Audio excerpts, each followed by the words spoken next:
এবং আজকেও যে বলা হলো লক্ষ্মীর ভাণ্ডার, ফেব্রুয়ারি মাস থেকেই তারা পাবেন। 500 টাকা করে বেড়ে গেল সবার জন্য। এই মুহূর্তের সব থেকে বড় খবর, বাড়লো লক্ষ্মী ভাণ্ডারের টাকা। এক ধাক্কায় 500 টাকা বাড়ানো হলো এই লক্ষ্মীর ভাণ্ডার। অর্থাৎ যেনারা প্রতি মাসে 1000 টাকা করে পেতেন, এবার আপনারা পাবেন 1500 টাকা করে। আর যেনারা 1200 টাকা করে পেতেন, তারা এবার থেকে পাবে 1700 টাকা করে। ভোটের আগেই বড় চমক দিল রাজ্য সরকার। বাজেটের পরেই এই ঘোষণা করেন মুখ্যমন্ত্রী। তো আসুন বেশি সময় নষ্ট না করে দেখে নিই যে রাজ্য সরকারের তরফ থেকে লক্ষ্মীর ভাণ্ডার নিয়ে কি আপডেট দেওয়া হয়েছে এবং এই টাকা কবে থেকে ঢুকবে আপনাদের অ্যাকাউন্টে। মাননীয় মুখ্যমন্ত্রী এই বিষয় নিয়ে কি ঘোষণা করেছেন বিস্তারিত জানাবো আপনাদেরকে এই ভিডিওটিতে। তো অতি অবশ্যই ভিডিওটি না টেনে সম্পূর্ণ দেখুন এবং এমনই গুরুত্বপূর্ণ ভিডিওগুলি পাওয়ার জন্য অতি অবশ্যই আমাদের চ্যানেলটি সাবস্ক্রাইব করুন। ভোটের আগেই বাড়ানো হলো লক্ষ্মী ভাণ্ডারের টাকা। এক ধাক্কায় 500 টাকা বাড়ানো হলো এই লক্ষ্মীর ভাণ্ডার।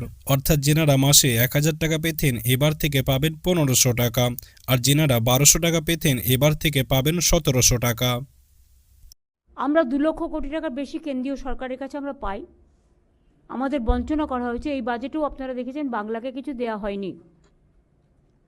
তো এত বঞ্চনা সত্ত্বেও এবং 5 বছর ধরে 100 দিনের কাজের টাকা বন্ধ, যদিও পরপর 5 বছর আমরা 100 দিনের কাজে ইন্ডিয়াতে প্রথম হয়েছিলাম। গ্রামীণ আবাসিক যোজনা যেটা, সেটাতেও 5 বছর পরপর আমরা প্রথম হয়েছিলাম, সেটাও বন্ধ গত 4-5 বছর ধরে। গ্রামীণ রাস্তা যেটা মানুষের সংযোগ সৃষ্টি করে, সেটাও বন্ধ 5 বছর ধরে, ওটাতেও আমরা প্রথম হয়েছিলাম। এই সমস্ত স্কিমে সব টাকা বন্ধ। এমনকি সর্বশিক্ষা মিশনের টাকাও বন্ধ। শিক্ষাক্ষেত্রে আপনারা দেখলেন এই বাজেটে কেন্দ্রীয় সরকার টাকা কমিয়ে দিয়েছে। শিক্ষাক্ষেত্রে কোথায় মানুষ টাকা বাড়ায়, তাদের সাহায্য করে, কারণ শিক্ষা জাতির মেরুদণ্ড। শিক্ষা মানুষকে শিক্ষা, স্বাস্থ্য, আশ্রয়, দুটো পেটে খাদ্য, এইটাই তো মানুষের জীবনে বাঁচার সবচেয়ে বড় প্রেরণা। সুতরাং এইগুলো আমরা আমাদের সাধ্য মতো, আমাদের যতটুকু আমরা করতে পারি আমরা ততটুকুই বলি। আমরা কিন্তু এটা নয় যে ইলেকশন ইয়ার আসছে বলে আমরা কিছু বললাম সেটা করলাম না, তা নয়। আমরা যেটা বলি সেটা আমরা চালুও করে দিই সেই টাইমে। কারণ আমি মনে করি কথা দিয়ে কথা রাখাটা মানুষের বড় ধর্ম। আপনারা দেখেছেন প্রত্যেকটা ইলেকশনের আগে আমরা যেটা বলেছি, আমরা সাধ্যমতো তার যে মেন কি পয়েন্টগুলো আমরা করেছি।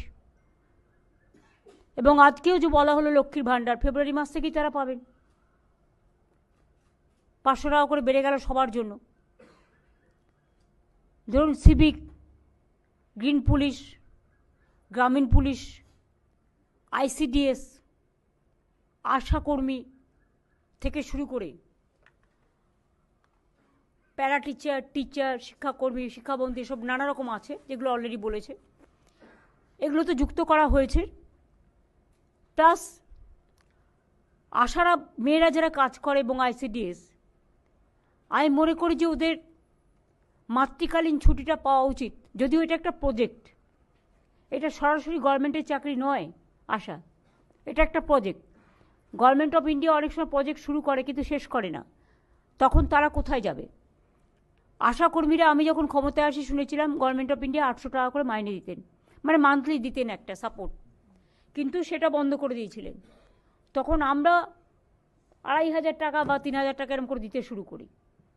তারপরে ওরা একটা ইনসেন্টিভস পায়, সেই ইনসেন্টিভসের টাকাটা 60% না 50-50% মতো ভাগাভাগি আছে। তার মধ্যেও আমাদের প্রায় 2500-3000 টাকা পড়ে এবং ওরা 5500, 7500, 8000 অলরেডি পায়। এবং তাছাড়াও ইনসেন্টিভ যখন দেওয়া হয় সেই টাকাটাও আমাদের দিতে হয়। তাছাড়া ওরা যদি এক্সট্রা কোনো কাজ করে সেখানে তারা একটা ইনসেন্টিভ পায়, সেটা ডিফারেন্ট থিং। কিন্তু ওই যে মাইনে হিসেবে যেটা আমি আপনাদের বললাম যে একটা টাকা হিসেবে লামসাম যেমন 800 টাকা করে মাত্র পেত, তারপর টোটালটা বন্ধ করে দেওয়া হলো। সেখান থেকে বাড়িয়ে আমরা 5250 ছিল, আজকে 1000 বেড়ে গেল। হ্যাঁ, এটা কিন্তু ইনসেন্টিভ ছাড়া, প্লাস ইনসেন্টিভ বাবদ আমাদের বছরে 2500-3000 সেটাও আমরা কন্ট্রিবিউট করি। তো এবং তাছাড়া 1 মাস করে এরা যে মাতৃকালীন ছুটি সেটাও পাবে, এবং কর্মরত অবস্থায় কেউ মারা গেলে 5 লক্ষ টাকা ক্ষতিপূরণও পাবে। এটা সবার জন্যই করা হয়েছে।